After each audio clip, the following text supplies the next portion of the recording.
Our next speaker has background in radio, television, publishing, advertising.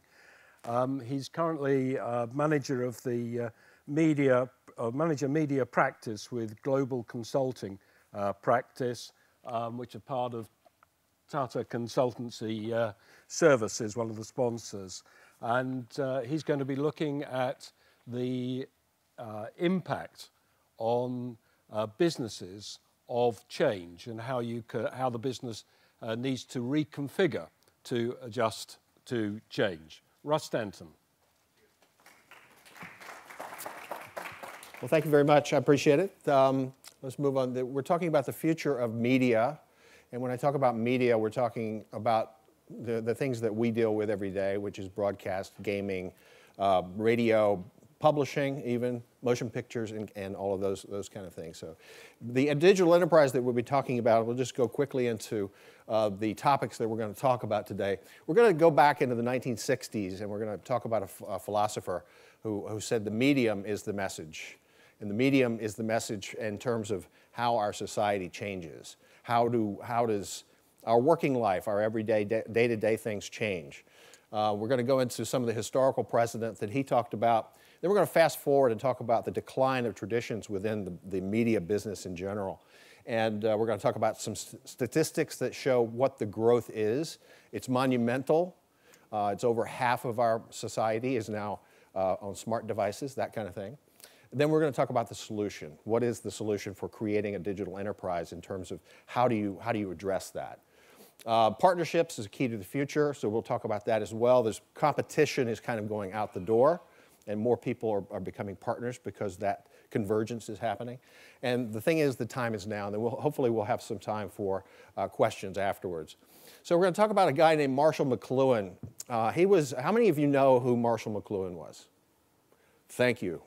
Yeah, I've been asking that question of many people since I've been here since Friday, and very few people know who Marshall McLuhan was. So basically, Marshall was an English professor in Canada, but he had many philosophies about how the medium, and medium can mean a lot of things, and we'll talk about his historical precedent in a minute, in terms of how it changes our society.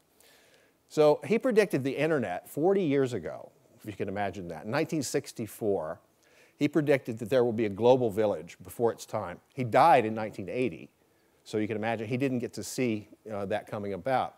Saw a global village as the extension of the human interactivity based on media. And start thinking about that now in terms of what we do with our media now, how it's come together. All media has its core the media that came before it. And what does that mean? Well, he goes all the way back to the spoken word. And the word is the content. The medium is the voice. Then it goes to the written word, comes from that. You can fast forward a little bit. Radio came out of that, and then television came out of radio, mobility came out of television, et cetera, et cetera, et cetera. So that's kind of one of his philosophy. And we talked about that. So today you can take a look at the convergence of mobility, publishing, gaming, broadcast, motion pictures, digital, all changing society and how we live. And I'll talk about that a little bit, but how many of you can remember when there was no voicemail? You had a little pink slip while you were out, and if you didn't get it, or you got it, and you didn't want to respond, you'll just say, sorry, the assistant didn't give it to me. Now, you got a voicemail, you're expected to respond right away. Changes your life, right? So that's kind of what it is. The media companies need to be prepared for this. And what we're finding, I work with a lot of broadcast companies and media companies, advertising. They're still dealing with their legacy systems, doing one-offs of different content and all of that. So what we're seeing is not a holistic approach to the media. We'll talk about how to address that. So I'm going to get a little deep in the esoteric part of this for a minute. So this is Marshall McLuhan's thinking about these various things, what the impact was on society, but what did business have to do to react to that? So our lives began changing. Mechanization, we used to do things with our hands. but we created machines to do that work. So our lives became easier. Business had to invest in those machines to help do the work. Automation came after that. So let's fast forward a little bit to now we have robots that create our cars. What did that do to the workplace? What did that do to our society? Reduction in operators, changes in job function, more engineering, that kind of thing. So business had to invest in that automation technology, upgrade the infrastructure, upgrade the workflows. That all had to change. Electricity, that was actually the beginning of our expectation for immediate gratification. So now we expect everything to be done now. Electricity really started that because you plug it in, it worked. You didn't have to go down and get the firewood, or you just plug in the heater, you're done. I like his philosophy around the electric light because he said the light bulb, it's not the light bulb itself is the medium. The light that comes from the light bulb is the content. So the light bulb itself is what changed our lives. We could now stay up at night, we could go out, we could work 24/7, which most of us do these days. The electric light changed that. So all of these things may not be considered media today, but it is, if you think about how that changed our society.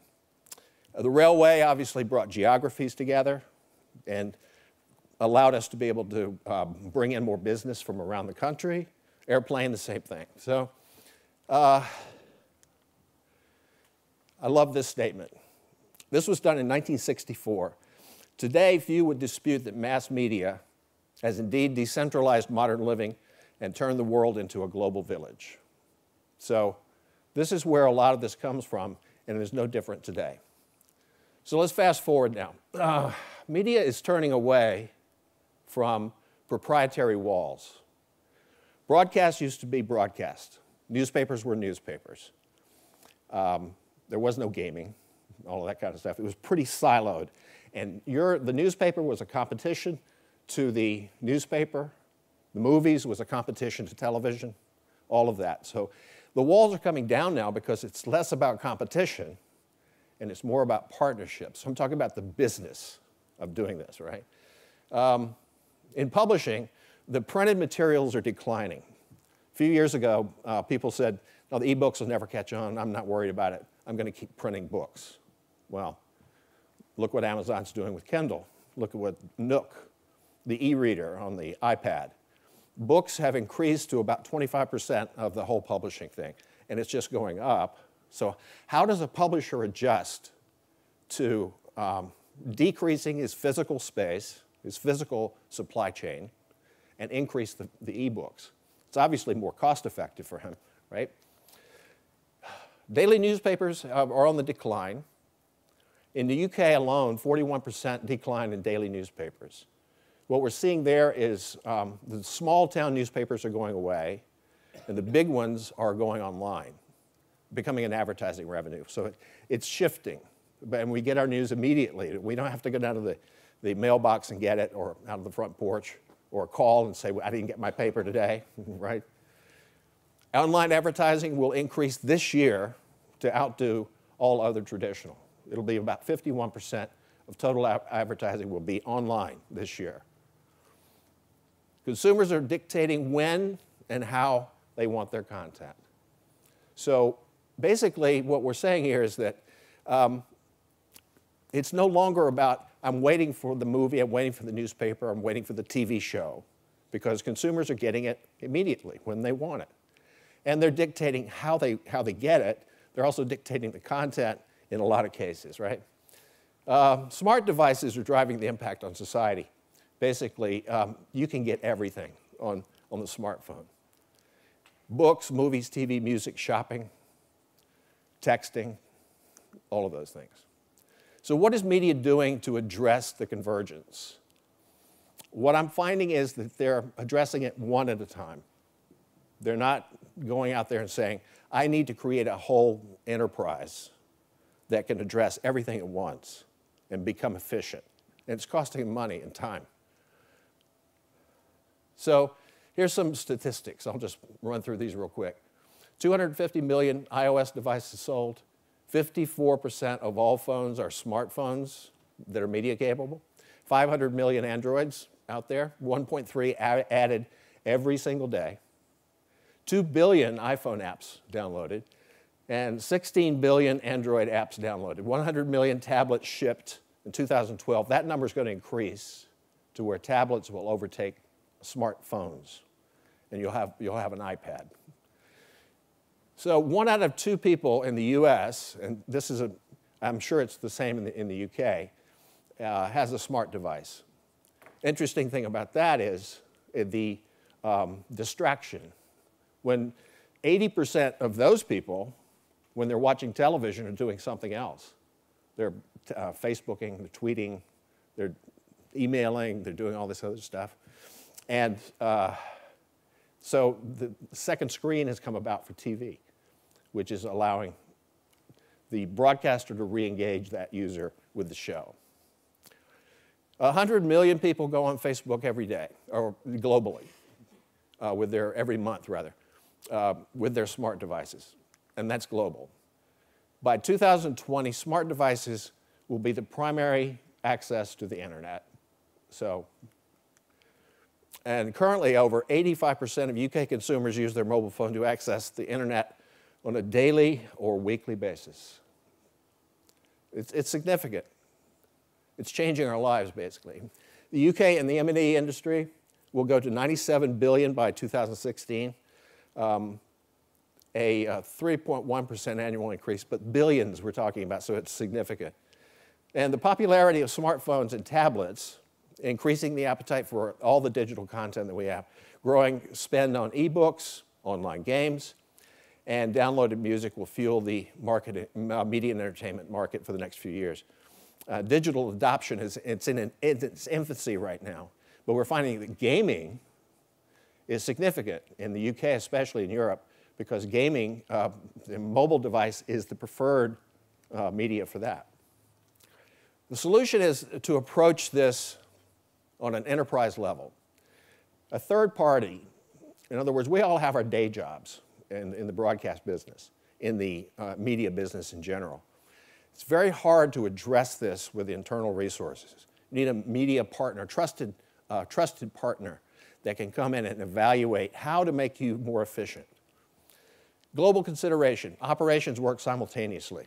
One of the major broadcasters that we work with has operations in the UK, Latin America, Asia. They all operate differently. It's very inefficient. When they could be sharing content with various things like the cloud, they could be operating with the same kind of workflow, taking into account the social aspects of their particular region, right? Workflow and organizational change. You can't just do technology and cram it down an organization's throat. You have to address the staff. At the same time that you're addressing mobility for the consumer, you can also address it for your staff as well. Bring those things in and change your organization to address the digital future, right? Media asset management. I know it's probably an isolated thing for a lot of people, but it's important because those assets can exist. Typically, in an organization, you'll find people creating, let's say we've got a TV show. I need to create it for an iPad, for Hulu, for Netflix, various formats.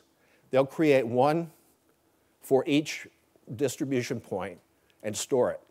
It's inefficient because you have the capability to create those on the fly, distribute them, and keep one master core.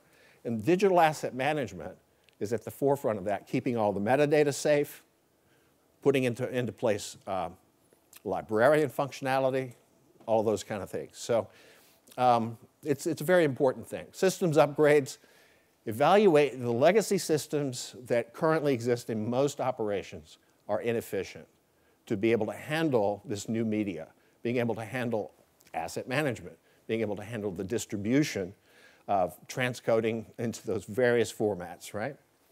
So the legacy system has to be evaluated and replaced in most cases. recognize that there are ancillary opportunities. Second screen is a good opportunity there. You have the capability to create those kind of secondary things that produce more revenue. I know that the second screen is in its infancy. How many of you know about second screen and know what it is? Cool. Okay, good. So the things I've seen in second screen, they're missing some opportunities there for secondary advertising capabilities within the broadcasters. So those kind of things can come out of the evaluation that's done at the top all the way through. And the cloud is at the center of the media universe.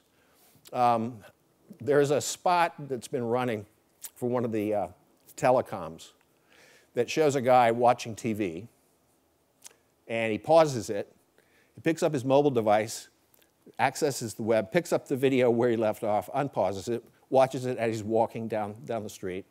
Then he goes into his office, he pauses it there, goes into his office and picks it up on his laptop. That's only capable if you have the cloud in place, because what you do is you upload the video to the cloud embedded with the commands.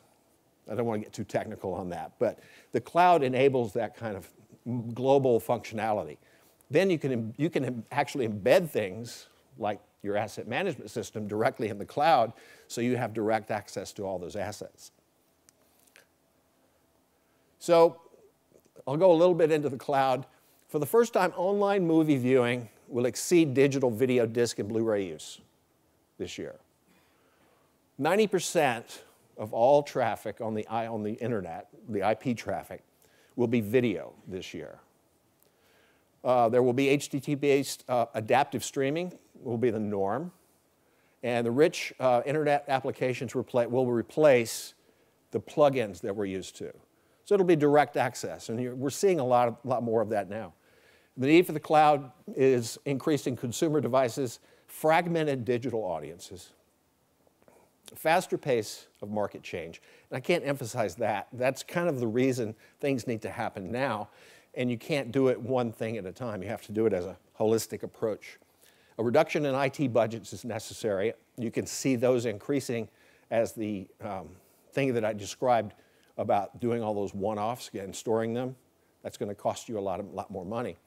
And then you need innovation for new services quickly. Like second screen actually requires a whole new staff and a whole thinking behind it in terms of strategy in association with the production itself. And I emphasize the fact that network-centric apps are important, not just show, because it's more cost-effective to do those kind of things within the network and not just at the show level. So, in a nutshell, this is kind of recapping what I said. Digital content management, workflow collaboration, search and indexing, asset management, and content processing, followed by a whole media business management, ad sales, analytics, ERP, editorial collaboration, and then marketing with online video. More people are watching online video. 100 million Americans watch online video every day. That's significant. That's 1/3 of the entire population. So you've got YouTube and Hulu and Netflix and all that. So you have to be able to feed that audience as well as the traditional, right? Then you've got digital publishing. That brings in books. There's a collaboration between books, gaming, and books are actually enhancing their ebooks with video content as well. So there's that tie. And then search and recommendation for various things to follow. So partnerships, as I mentioned before, is a key. We'll go through these real quickly. Partnerships are the key to the future. ZBox is very popular. It's actually started by a guy who created a second screen application for the BBC. He's now working for a company called ZBox, who has created a pretty cool application for second screen application. The key there is his partnerships with all of the distributors of content, so that be digital, DirecTV, Dish TV, all the cable providers in your local market. And all of those guys are fine because they want their content out there on that second screen app. So that's a key, and that's what he's done. Gaming companies are migrating more of their content to online. because think about the physical supply chain that's involved in gaming. You've got the DVD, you've got to ship it, you've got returns, you've got all of that, and you don't have the added value, the ancillary benefit of the social network, because the online game allows you to play games with other people on the internet, which is word-of-mouth marketing. And so the gaming people are actually taking this kind of thing into consideration. And the publishers, the broadcasters, and everybody else are putting gaming elements involved into their content as well. So what you get is a partnership going on between the networks and the gaming companies. 42% of gamers in 5 European countries, we call that EU5, reported an increase of 55% with a preference for playing games on the smart device. And I mentioned that we knew this about a year ago, that the UK actually preferred playing games on their smart device, right? Online video over the top, we call that OTT these days, revenues are projected to hit $32 billion by 2017. That's significant because it'll bring together these three major players, and I'm sure you may have some in the UK or in Europe, that provide online video. I have a smart TV at home where we watch movies all the time on Netflix. It's not even connected to cable or anything like that. But it'll hit 380 million subscribers by 2015, but that's just in the US. So I can imagine that number will be exponential growth within Europe. Online video, is, as I said before, is going to be 90% of the IP traffic. All this consumer demand has to be handled in a coordinated way, so you have to kind of take into account what I mentioned in terms of the workflow. Being able to take that TV show that you've produced, or that ad, if I'm an advertising agency, and I've got a campaign for a client, I want to put it on TV, but I also want to put it on mobility. I want to put it in the second screen app. I want to put it online somewhere. I have display ads that I have to do. And it has to be coordinated. So how do you do that? You have to change your organization and get out of your silos and bring it all together. Somebody needs to do that, to help you do that in a lot of ways. So the time is now. The consumer market is moving so quickly that if you wait and you start, well, I'm going to take care of ad sales today. Let's do production. I'll do my post-production maybe down the road. And you try to do it with your own people. Those projects get stalled, and they usually never get delivered. So media operations have to adapt to efficient ways of crossing over. We know that. Content has no direct emancipator.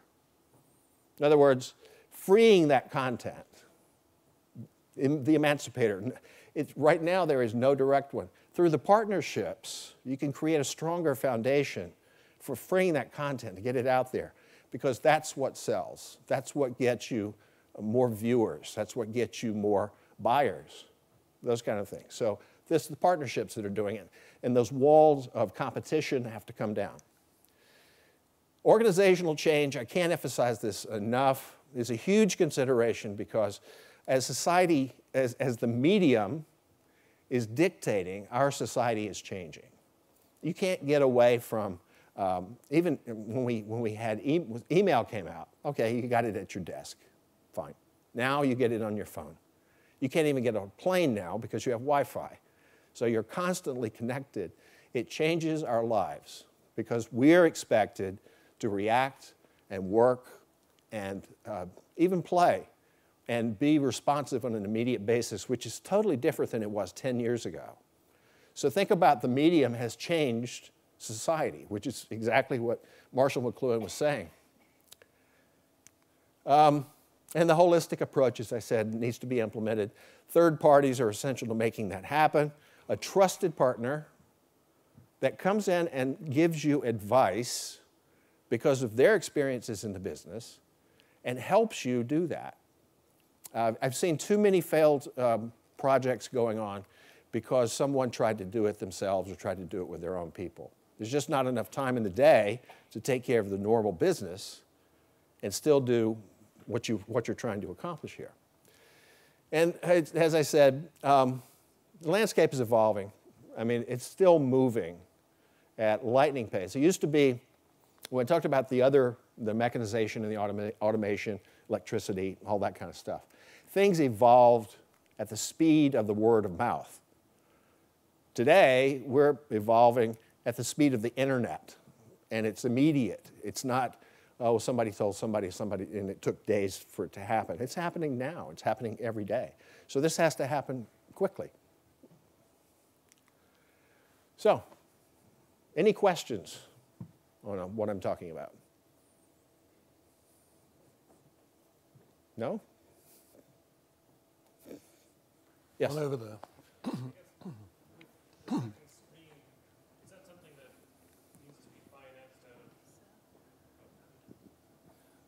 I'm just wondering about the second screen, if that's something that needs to be financed out of current budgets, or is it a way of generating new revenue? Well, if you think about it that way, the last part, generating revenue, that's probably the most advantageous way to do it. Typically what we've seen is that shows like you have the British American Idol, you have American Idol, you have The Voice, those kind of shows where consumers are voting. Those kind of shows are working. It's mandatory that they have a second screen app. And so they're working it into their budgets up front. So they're making it part of the production. NBC is a good example. They've taken a holistic approach to it and created an NBC Live, it's called. It's a network app. You can go on there, you can access shows, and basically they have budgeted an entire staff for doing that. So it's on top of that, it's ancillary, but it actually brings in more audience and creates a social network that is kind of a marketing tool, so they look at it that way. So yeah, you do have to, most people are putting additional money in their budget to do it. The interesting thing is, if you use the technology of audio watermarking, every show today is audio watermarked. If you have the apps that can listen to that, then it marks various points in the show. You can pop ads up at that point on the app, so you attract you have an additional revenue stream for advertising. So that's a key. People need to migrate more to that. ZBox isn't doing it right now. There's an app called Into Now that was acquired by Yahoo about a year and a half ago. They do that, but they're still not the advertisers aren't taking advantage. So it's something the advertisers and TV and the developers have to work on. Another one? Hi, thank you. I just had a question about, well, really off the back of your question and second screening in general, and I guess I'm just thinking about companies becoming, I guess to your point, and correct me if I'm wrong, but more vertically integrated is what you're suggesting to an extent, is being able to use multiple layers to broadcast content and to get people to consume that content. And I'm just wondering what your thoughts were on any kind of regulatory implications for that, and whether that would see any hurdles in that environment. I guess it depends on the geography we're talking about, because we have the FCC in the U.S. and then you have what is the entity in the Ofcom? Pardon me? Ofcom. Ofcom. Sorry. Okay. So it depends on the entity. I don't see any, right off the top of my head, I don't see any regulatory problems, because it's a business partnership, really, that we're talking about. And I gather that's the question. Yeah. Yeah. Okay. Yes. Okay.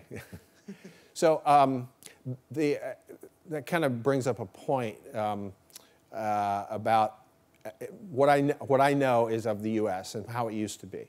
There were major regulations at the time where you could own 5 TV stations, and you could not own a TV station in the same market with a newspaper. That's been relaxed. They're taking it on a case-by-case basis, but in most cases, what you'll find actually, you'll find some entities, Raycom is a good example. They're mostly in the Southeast, but they own 2 TV stations in one market, which was unheard of 20 years ago. So those kind of regulations are relaxing because it's opening up a lot more to communication. And I think, we hope that the government understands that the content has to be able to flow. It's almost like a freedom of speech issue to go between the various parties. One there. Okay. And then You mentioned that there's going to be a great deal of organizational change with all of this convergence going on, and I'm just curious about what kind of leadership skills you think are needed now that may have been different from in the past. Well, that's a good point, because there are large entities who kind of sit on a hilltop and pontificate about how things should be done. That kind of has to go away. It has to be a little more fluid in terms of the people skills, understanding that staff is going through and will be going through a major change. And that goes for any kind of transformation that you go through, and no matter what the industry. You know, we have a practice called organizational change management, BPCM, business process change management, that kind of thing. And the people aspect of understanding what the strengths are of various staff, they're going to be moving, they may be moving to different functions. It's almost like taking somebody in an assembly line that's used to doing the welding themselves, and then the robot comes in and does that, and now they have to go learn a new skill. So I think in terms of management skills, somebody's going to have to be flexible and less regimented as we are used to, senior management being, at least the picture of them being sitting in the big office. More of a people person. So. Okay, Russ, thank you very much indeed. And if there's anyone here who's running a major corporation that needs more flexibility, Russ is available. Yeah? Okay, thank you very much.